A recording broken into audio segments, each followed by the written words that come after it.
Maren Cole counted $4,000 twice before she believed it was real. Not because the number had changed, but because it was all she had left in the world. Folded into a rubber-banded stack inside her coat pocket, pressed against her ribs like something that might be stolen if she stopped touching it. 3 weeks earlier, she had been carrying boxes out of an apartment she couldn't afford anymore, past a landlord who wouldn't meet her eyes. 2 weeks before that, her brother had told her, gently but finally, that she needed to stop asking. Family only stretches so far, he'd said, as if her life were a debt he'd already paid off. Now she stood in a county auction hall that smelled of stale coffee and old paperwork, surrounded by men in good coats who barely glanced her way. They were here for warehouses, for farmland, for anything with a return. Nobody was here for Lot 14. The auctioneer read it almost apologetically. An abandoned train depot on the edge of town, condemned decades ago, sitting on cracked earth nobody wanted to build on. A murmur moved through the room, not interest but amusement. "Cursed old place," someone behind her muttered. "My grandfather worked the line," said the depot went quiet overnight. Whole crew gone. Nobody ever said why. Another voice, lower, half a laugh. "My mother told us not to play near it as kids. Said something was sealed up under there that was never meant to see daylight." Maren should have laughed too. Instead, something in her chest tightened, quiet and unfamiliar, like recognition. When the auctioneer called the opening bid, the silence stretched long enough to feel like judgment. She raised her hand before she decided to.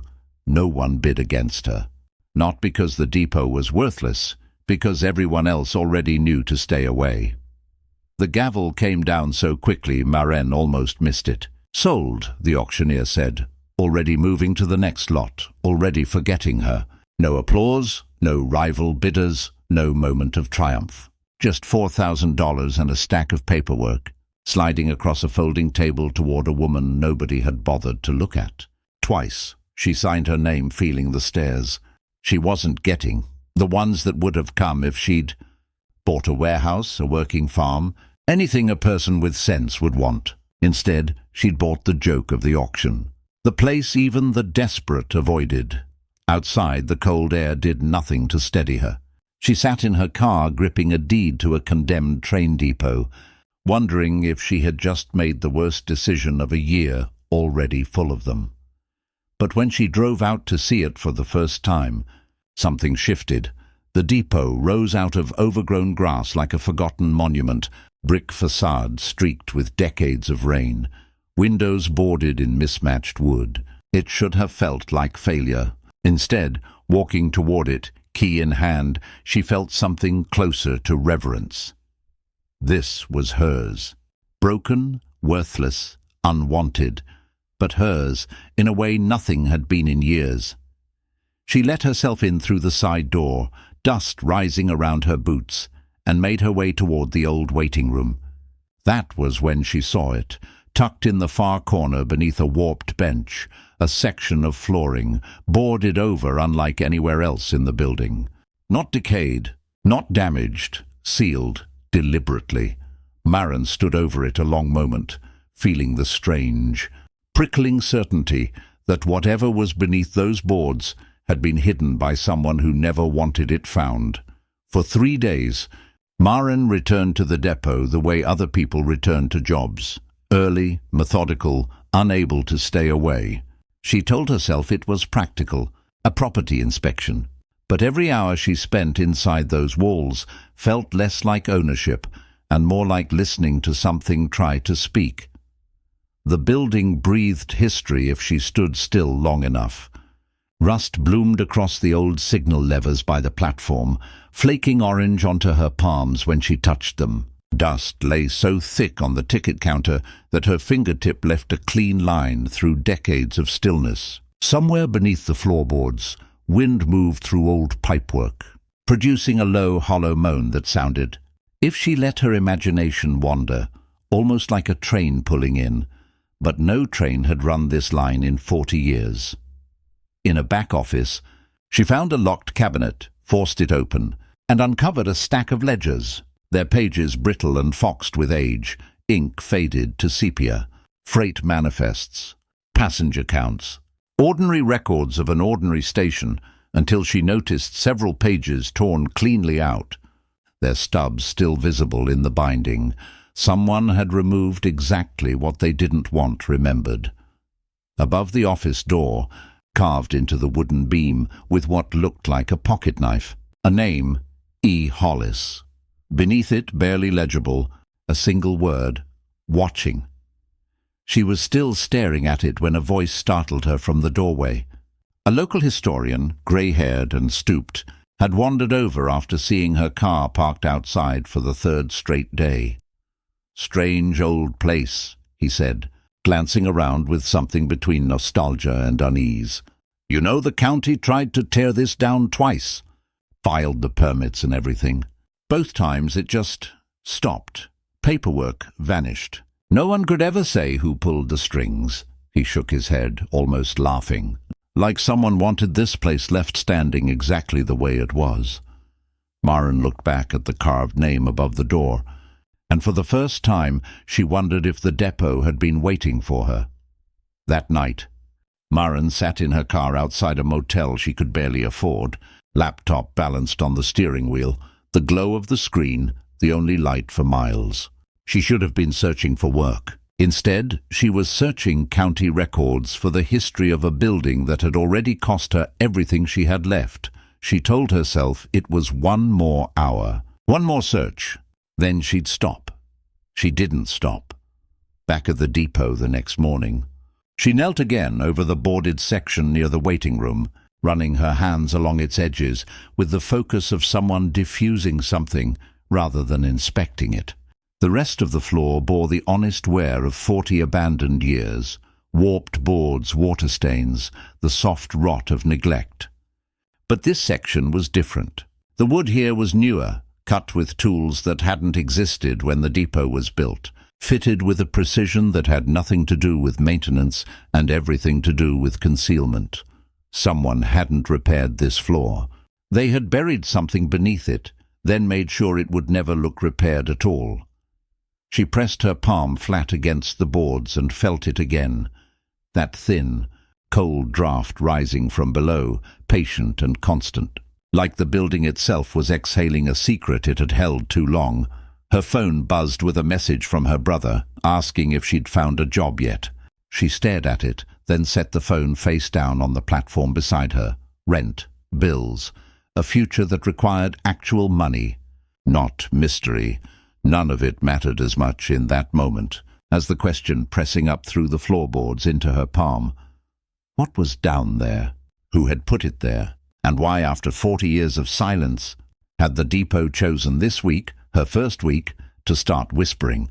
She bought a crowbar with money she couldn't spare and told herself it was the last irrational purchase she'd make. It wasn't.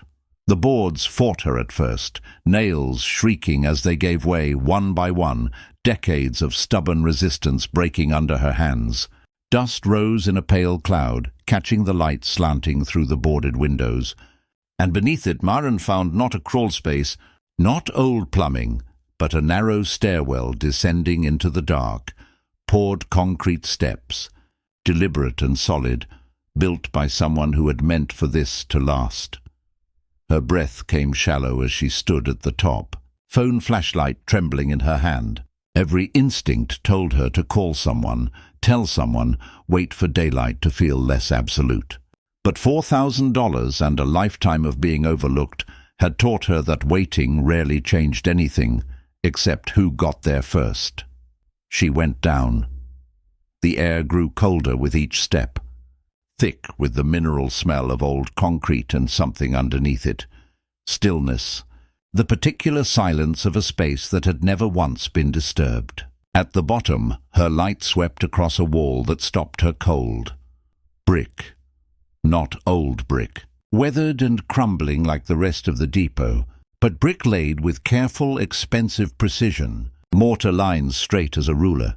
This hadn't been built in the depot's original era. This had been added later by someone with money, with purpose, with something worth burying. Deep enough that a boarded floor wasn't protection, Enough on its own. She reached out and pressed her palm flat against it. Cold, solid, deliberate. Someone had paid a great deal of money to make absolutely certain that whatever stood behind this wall would never be found. It took her 2 full days to break through, working alone after dark with a sledgehammer borrowed from a hardware store clerk who'd asked no questions and looked relieved not to. Each swing echoed through the empty depot like a countdown to something she couldn't name. When the final brick finally gave way and clattered into the dark on the other side, Maren stood in the opening a long moment before she found the courage to step through. The room beyond was smaller than she expected, maybe 10 feet square and untouched by time, in a way that unsettled her more than any decay could have. No dust drifted here. The brick seal had kept the space airless, preserved, frozen the way the station clock upstairs had frozen at 4:47. Her flashlight found a steamer trunk first, its leather cracked but intact, brass fittings dulled to a soft bronze. Beside it sat a heavy iron safe, rusted along its seams, the kind that hadn't been manufactured in nearly a century. She knelt at the trunk and lifted the lid slowly, half expecting it to fight her the way everything else in this building had. Inside, wrapped in yellowed cloth, she found a stack of photographs. A family posed formally on the depot's very platform, dressed in fine clothes that had no business belonging to a working rail station. A woman in pearls, a man in a tailored coat, his expression unreadable. Children lined up by height, stiff and solemn. This wasn't a depot family. These were people with money, photographed somewhere they clearly didn't belong. Beneath the photographs, folded with a care that made her chest tighten, lay a single child's shoe, small, leather, buttoned at the side. The kind worn 100 years ago and never once outgrown. Maren sat back on her heels, the flashlight trembling slightly in her grip. This hadn't been a storage room. This had been a hiding place. And whoever built it hadn't been protecting property. They'd been protecting a secret they were afraid the world would never forgive. Back in the harsh fluorescent light of the motel room, Maren spread the photographs across the bedspread like evidence at a crime scene, because that was exactly what it felt like. She photographed each one on her phone, zoomed in on faces, on the embroidered initials at the corner of a child's blanket, on a signature scrawled across the back of a formal portrait. The name stopped her breath. Whitmore. She knew that name. Everyone in this town knew that name. It was stamped across the brick facade of the county bank downtown, engraved on a brass plaque outside the land office, printed at the bottom of half the property deeds filed in the last 100 years, including, she realized with a slow, cold understanding, her own. The Whitmores weren't just old money. They were the only money that had ever mattered here, generation after generation, untouched by whatever hardship swept through everyone else. While her own family had spent decades scraping by paycheck to paycheck, the Whitmores had built banks, funded courthouses, named streets after themselves, and somehow, impossibly, their family portrait had been sealed inside a hidden brick room beneath a train depot that had been condemned, forgotten, and left to rot for 40 years. She opened her laptop again, fingers trembling slightly as she pulled up county planning archives, searching this time not for the depot's history, but for its death sentence. The historian had been right. 2 demolition permits filed decades apart, both approved, both abruptly withdrawn within weeks. No public explanation, no follow-up inquiry, but both times, buried in the footnotes of the filings, the same signature approving the withdrawal. A Whitmore. Maren sat back, the photographs scattered around her like pieces of a puzzle, finally admitting what picture they formed. This hadn't been neglect. This hadn't been a forgotten building slipping through bureaucratic cracks. Someone with money, with influence, with generations of power behind their name, had spent decades quietly making sure this depot stayed standing exactly long enough for no one to ever look beneath its floor. Until her. The call came the next morning. before she'd even finished her coffee, from a number she didn't recognize and almost let ring out. "Ms. Cole, my name is Gerald Ashford. I represent the Whitmore family's legal office." The voice was smooth, unhurried, the kind of calm that came from decades of never needing to raise it. "I understand you recently acquired a property at the old rail depot on County Road 9. Maren's hand tightened around her phone. She hadn't told anyone the name Whitmore out loud. Not once. Not to the historian. Not to a single soul in this town. "The family has an interest in that parcel," Ashford continued smoothly, as if he hadn't noticed her silence stretch a beat too long. "Sentimental, mostly. They'd like to make you an offer. $40,000, cash, no inspections, no complications. We can have paperwork drawn up by end of day tomorrow, 10 times what she'd paid. For a condemned building nobody else had wanted badly enough to raise a hand." "Why the rush?" she asked, keeping her voice steady even as her pulse climbed. "Just a generous offer, Ms. Cole, while it stands." A pause, deliberate, waited. "It won't stand long. We'll need an answer within 48 hours. After he hung up, Maren sat motionless in the thin morning light, turning the conversation over until it revealed the shape hidden beneath its politeness. Ashford hadn't asked what she'd found. He hadn't needed to. He already knew, which meant someone had been watching this property long before she ever raised her hand at that auction. Watching, waiting, perhaps hoping the depot would simply collapse under its own neglect and take its secret down with it. Instead, an outsider with nothing left to lose had walked in and started pulling up the floor. 48 hours to decide, Ashford had said. Maren looked toward the window, toward the direction of the depot standing silent on the edge of town, and understood with sudden clarity that the clock wasn't really counting down to a decision. It was counting down to a discovery someone was desperate to stop. She let the 48 hours pass without calling back. Instead, she spent them in the dim corner of the county library, hunched over a microfilm reader that hummed like a tired engine, scrolling through decades of newspapers nobody had touched in years. She searched for Whitmore, for Hollis, for anything that might explain why a family with more money than most of the county combined had once needed a room. Sealed shut beneath a train depot, she found it on a brittle front page from nearly 70 years ago. The headline half faded but still legible. "Local heir missing, family offers reward." Beneath it a formal photograph of a young man, sharp-suited, standing beside an older Whitmore patriarch. The article was thin on details, thick with implication. A family dispute over inheritance. An heir who vanished before he could claim what should have been his. A fortune that quietly, conveniently, passed instead to a different branch of the family. No further articles followed. No resolution. The story simply stopped. The way stories only stop when someone with enough money decides they should. Maren sat back, the old machine's hum suddenly loud in her ears. A missing heir. A sealed room. A family who'd fought for decades to keep a condemned building standing rather than risk what demolition might expose. It wasn't sentiment holding them to that depot, it was guilt. That night, driving past the depot on her way back to the motel, she noticed the side door standing open, the one she was certain she'd locked. She parked across the road, engine off, watching. A flashlight beam swept once behind a boarded window, then vanished. Someone was inside. Her pulse hammered as she waited, unmoving, until the beam disappeared and a shape slipped out through the tree line, moving with the quiet efficiency of someone who didn't want to be seen and knew exactly how to avoid it.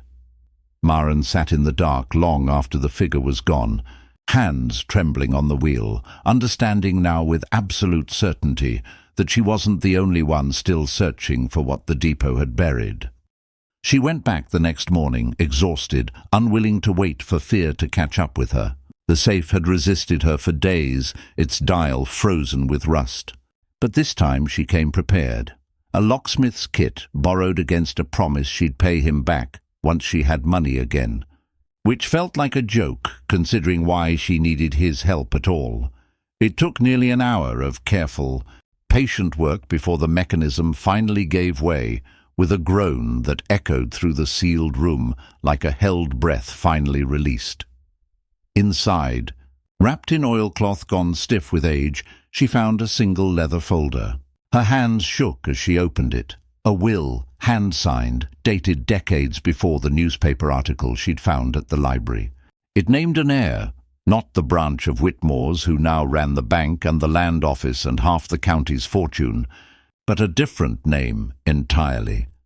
Hollis, the same name carved into the beam above the depot office.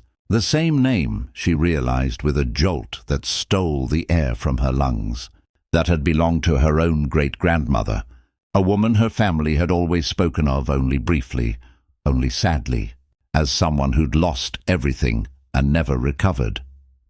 Beneath the will lay a letter, ink faded but legible, written in a shaking hand that read like a confession pressed out of guilt too heavy to carry silently. It described a switch of documents, a missing heir paid to disappear, a family fortune quietly redirected from the rightful Hollis line into Whitmore hands, and a promise, scrawled at the bottom, to make it right one day. A promise apparently never kept. Maren sat on the cold concrete floor, the letter trembling in her fingers. Decades of her family's quiet poverty, rearranging itself in her mind into something far crueler than bad luck. It hadn't been misfortune that left her family with nothing. It had been theft, deliberate, calculated and buried beneath a train, depot for 70 years by people who had built their entire empire on her family's stolen inheritance. She wasn't just standing in a hidden room anymore. She was standing in the truth of who she really was.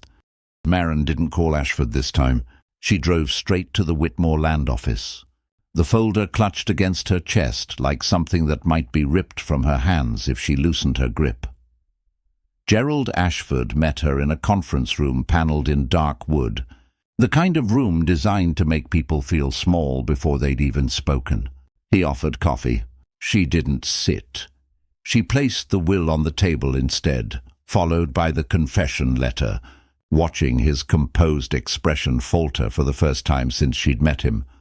"This names Eleanor Hollis as rightful heir," Maren said, her voice steadier than she felt. "My great-grandmother, which makes me the last living descendant of the family your client stole this fortune from." Ashford's jaw tightened almost imperceptibly.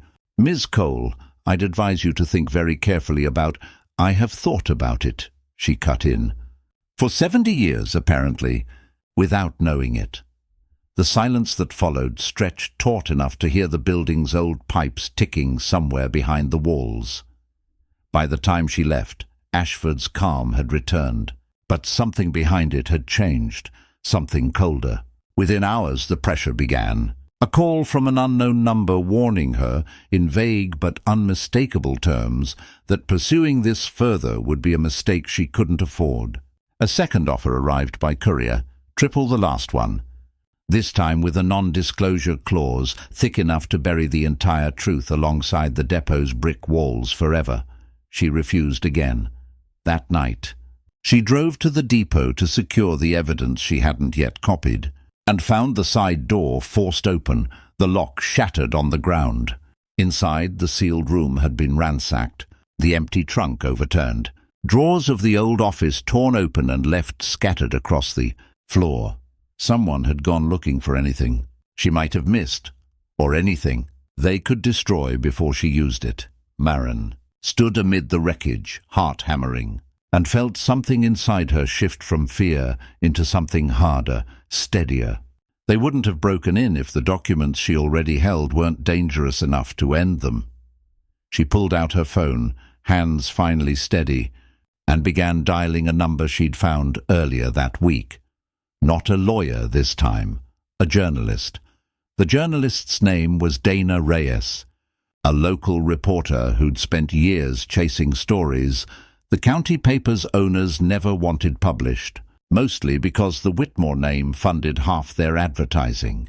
When Maren laid the will and the confession letter across her desk, Reyes went quiet in a way that told Maren she understood exactly what she was looking at. "You know what happens once I run this," Reyes said carefully. "They'll fight it. Lawyers, delays, maybe worse." "They already tried worse," Maren said. Within a week, the story broke. Not as a quiet whisper this time, but as a front-page feature detailing a sealed room, a stolen inheritance, and 70 years of a family fortune built on a lie. Reyes had done her own digging, cross-referencing county records, tracking down handwriting experts to authenticate the letter, interviewing an elderly former Whitmore employee who'd long suspected something buried in the family's past, but never dared say so. The reaction was immediate. Local news picked it up, then regional outlets. The Whitmore name, stamped across banks and buildings for a century, suddenly carried a different weight in people's mouths. Ashford called once more, his composure gone entirely this time. His voice sharp with something close to panic, as he threatened lawsuits that both of them knew would only drag the family's secrets further into daylight. Maren let him finish. "You had 70 years to make this right," she said quietly. "You chose to bury it instead." "I'm not burying anything," she hung up before he could respond. For the first time since the auction hall, since the humiliation of raising her hand for a building nobody else wanted, Maren felt the balance of power tilt beneath her feet. She wasn't the desperate woman scraping together her last $4,000 anymore. She was the one holding evidence a powerful family couldn't outlawyer or outweight. Reporters called for comment. A county historical society reached out, eager to help authenticate the depot's records. An attorney, a real one, unaffiliated with either family, offered to represent her inheritance claim pro bono, calling it with something like awe the strongest case of provable historical fraud he'd seen in his career. The depot that no one had wanted had become the only thing anyone in town could talk about. And so had she. The case never made it to trial. Faced with authenticated documents, a public already turning against them, and a legal team that quietly admitted the will would hold up in any courtroom in the state, the Whitmore family chose settlement over ruin. Maren sat across from lawyers on both sides in a conference room far less intimidating than Ashford's had once felt, and listened as terms were read aloud that would have sounded impossible to her 3 months earlier. A formal acknowledgement of Eleanor Hollis as rightful heir. A settlement figure with more zeros than she'd ever imagined attached to her name. Partial transfer of assets tied directly to the original inheritance the will had described, 70 years overdue. She thought of her brother's voice, telling her family only stretches so far, of landlords who wouldn't meet her eyes, of an auction hall where no one had bothered to look at her twice. None of them were in this room to see it. News of the settlement spread quickly, and with it something Maren hadn't expected, the sudden, almost dizzying attention of people who'd never once considered her worth their time. Calls from developers eager to buy the depot at prices that would have seemed absurd months earlier. Interview requests. A distant cousin she'd never met, reaching out warmly, as if the silence of decades had simply been an oversight. She didn't need to sell anything anymore. That was the strangest part. The $4,000 gamble that had once felt like the final proof of her own foolishness now sat at the center of the most valuable, most talked about property in the entire county. Worthless had become priceless. Overlooked had become sought after. The woman nobody had bid against now had people lining up simply to be near her success. But standing again on the depot's platform, deed and settlement papers finally resolved. Maren understood the fortune wasn't really what she'd been searching for. It was this, the truth. Finally standing in daylight, no longer sealed away by anyone's fear or shame. The restoration took the better part of a year. Maren oversaw every stage of it herself, refusing offers from developers who wanted to strip the depot down and rebuild it into something unrecognizable. This place had spent 70 years being hidden. She wasn't about to let it disappear a second time, just dressed in new paint.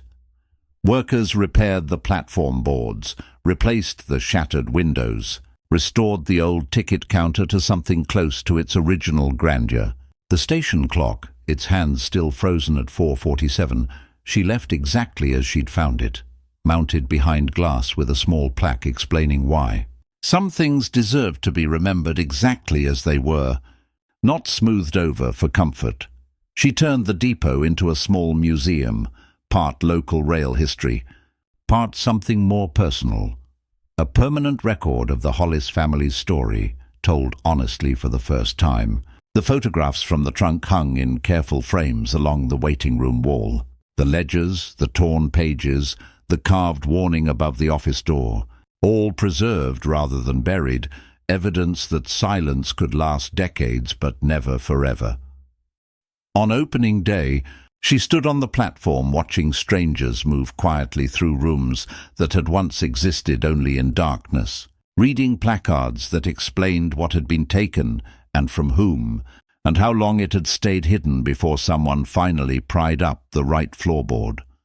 Afterward, when the crowds had thinned, she walked alone down to where the sealed room once stood. There was no brick wall anymore, no boarded floor, no 48-hour deadlines or midnight break-ins. Just an open stairwell leading down into a space now lit softly from above. Climate-controlled, cared for, safe.